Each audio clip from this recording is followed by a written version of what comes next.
Bonjour à tous. Je suis Madame Zmorda Rahmouni Aouni, enseignante au lycée El Jawhara Sousse, encadrée par Madame l'inspectrice Leila Romdan.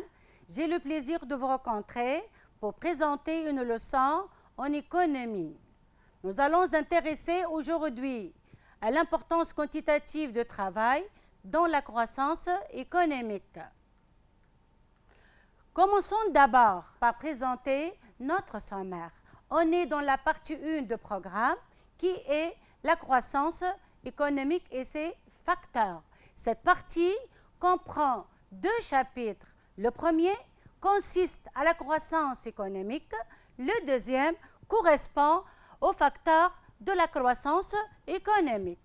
Et dans ce chapitre 2, on va traiter les 2 facteurs de croissance économique qui sont le travail et l'investissement. Donc, on va voir comme section 1 de ce chapitre 2 qui est la contribution du travail à la croissance économique.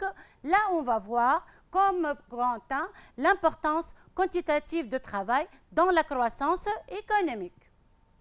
Passons maintenant à définir un élément fondamental dans l'économie qui est la croissance économique. Vous savez bien que la croissance économique peut être définie comme étant l'augmentation durable des richesses créées d'un pays accompagnée des mutations des structures économiques. Donc on peut dire aussi que la croissance économique qui se traduit par l'amélioration des performances économiques pendant une longue période résulte d'un ensemble de facteurs tels que le travail et l'investissement. Comme vous savez bien que le travail et l'investissement constituent 2 facteurs pour la croissance économique et on va traiter ensemble aujourd'hui un facteur primordial, le travail, qui est un facteur de production en tant qu'ensemble des capacités physiques et intellectuelles des actifs constitue un facteur de la croissance économique. Maintenant, pour traiter ce phénomène, on doit le définir. Donc, le travail se définit comme étant l'ensemble des efforts physiques et intellectuels fournis par les travailleurs en vue de produire des biens et services en contrepartie d'une rémunération pour que ce travail soit productif. Pour traiter l'importance quantitative du travail dans la croissance économique, on se demande de quoi dépend la quantité du travail disponible dans une économie. Donc, la quantité de travail dans une économie est représentée par le volume de la population active, c'est-à-dire la main-d'œuvre disponible, et par la durée du travail. Et on parle ici de la durée de travail effectivement accomplie, qui s'obtient en tenant compte de la durée du travail légal, des heures supplémentaires, des congés, etc. La question qui se pose maintenant, comment l'augmentation de la quantité de travail favorise-t-elle la croissance économique? Cette question correspond alors à notre problématique de cette séance. La quantité de travail contribue alors à la croissance économique par, tout d'abord, la mobilisation accrue de travailleurs, c'est-à-dire la main-d'œuvre et la durée de travail, et par l'accroissement des revenus de travail. La question qui se pose maintenant, on va montrer comment une augmentation de la quantité de travail à travers la mobilisation accrue de travailleurs et l'augmentation de revenus de travail stimule la croissance économique. Commençons d'abord par la mobilisation accrue de travailleurs. Cette mobilisation accrue de travailleurs favorise la croissance économique tout d'abord par une population active plus nombreuse et par une augmentation de la durée du travail. Maintenant, on va montrer comment une population active plus nombreuse stimule la croissance économique, dans la mesure où elle fournit des ressources humaines plus importantes qui, une fois mobilisées dans des activités de production, contribuent directement à l'augmentation de la richesse créée et à la croissance économique. Autrement dit, l'accroissement du volume de la population active entraîne des capacités productives supplémentaires qui génèrent l'accroissement des richesses créées favorable à la croissance économique.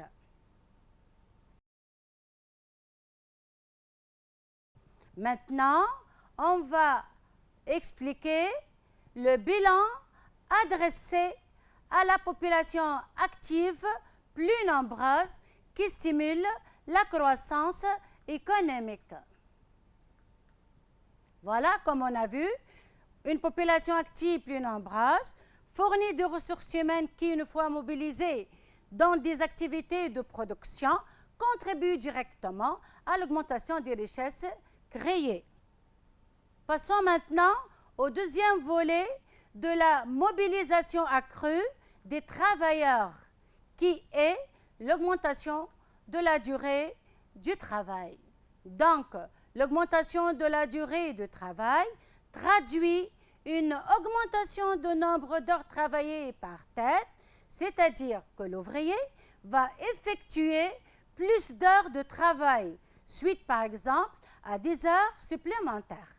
Donc, cette augmentation du nombre d'heures travaillées par tête génère tout d'abord une augmentation de la quantité de travail disponible dans une économie. C'est un effet direct sur la quantité du travail, ce qui génère l'augmentation de la production favorable à la croissance économique.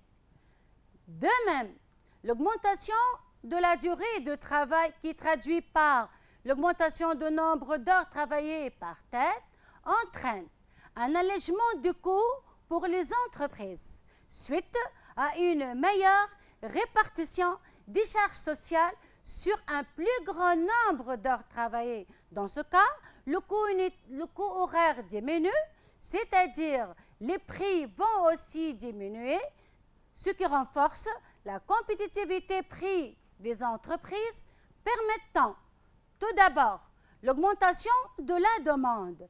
Et cette hausse de la demande incite les entreprises à investir de plus et produire davantage. Donc, la production augmente, ce qui favorise la croissance économique. En outre, l'augmentation du nombre d'heures travaillées par tête génère aussi un avantage pour les travailleurs, c'est-à-dire les salariés, sous forme d'une augmentation des salaires qui améliore leur pouvoir d'achat. Cette amélioration de pouvoir d'achat génère une augmentation de la demande qui stimule la production et par conséquent la croissance économique. Voilà maintenant la récapitulation concernant l'augmentation de la durée de travail. Donc, cette augmentation du nombre d'heures travaillées par tête favorise la croissance économique, tout d'abord par l'augmentation de la quantité de travail disponible dans une économie, puis par l'allègement de coûts pour les entreprises qui génèrent une baisse des prix qui améliore leur compétitivité, donc la demande augmente et la production augmente, et enfin par l'augmentation des salaires pour les salariés. Donc lorsque les salaires augmentent, comme on a dit d'avant, que les salaires augmentent, le pouvoir d'achat augmente, la demande aussi va augmenter, ce qui génère l'accroissement des richesses créées favorable à la croissance économique. Passons maintenant à montrer que l'augmentation de la quantité de travail stimule la croissance économique par la mobilisation accrue des travailleurs. comme on a vu, une population active plus nombreuse fournit de ressources humaines, etc. Maintenant, l'augmentation de la durée de travail stimule aussi la croissance économique. De cette manière, on a terminé avec la mobilisation accrue des travailleurs. Maintenant, on va poser la question pour dire que l'augmentation de la quantité de travail favorise la croissance économique non seulement par la mobilisation accrue des travailleurs, mais également par l'accroissement des revenus du travail. Cette augmentation de revenus provenant de l'augmentation de la quantité de travail, que ce soit le volume de la population active ou la durée de travail, entraîne tout d'abord l'augmentation de la consommation suite à l'augmentation des salaires et le pouvoir d'achat. Cette augmentation de la consommation stimule la demande et par conséquent, on a une augmentation de la production qui favorise la croissance économique. De même, l'augmentation de revenus de travail suite à l'augmentation de la quantité de travail génère une augmentation de l'épargne. Cette augmentation de l'épargne favorise un accroissement de l'investissement, ce qui stimule la production et la croissance économique. En outre, l'augmentation de revenus provenant toujours de l'augmentation de la quantité de travail génère une augmentation des recettes publiques qui vont être utilisées tout d'abord pour financer des investissements et de distribuer des revenus des transferts. Donc, la production va augmenter, ce qui stimule la croissance économique. Maintenant, on va récapituler notre augmentation de revenus de travail.